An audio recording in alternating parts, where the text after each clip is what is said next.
सुंदर अशी विचारमाला विचारधारा आपल्यासमोर सादर करतोय। शब्द दिल्याने आशा निर्माण होतात, शब्द दिल्याने आशा निर्माण होतात आणि दिलेला शब्द पाळल्याने विश्वास। जबाबदारी घेणाऱ्याकडे कोणतेही वय नसते। कोण लहानपणापासूनच ती पार पाडतो तर कुणी 50 ओलांडून सुद्धा टाळतो। जो पाण्याने अंघोळ करतो तो फक्त पोशाख बदलू शकतो, पण जो घामाने अंघोळ करतो तो इतिहास बदलू शकतो, इतिहास बदलू शकतो।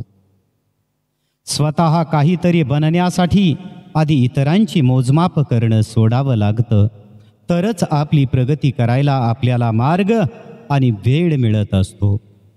एखादा आपल्याशी वाईट वागल्याचे दुःख फार दिवस राहत नाही बरं का, परंतु आपण सगळ्यांशी चांगलं वागल्याचा आनंद मात्र कायम राहत असतो, कायम राहत असतो।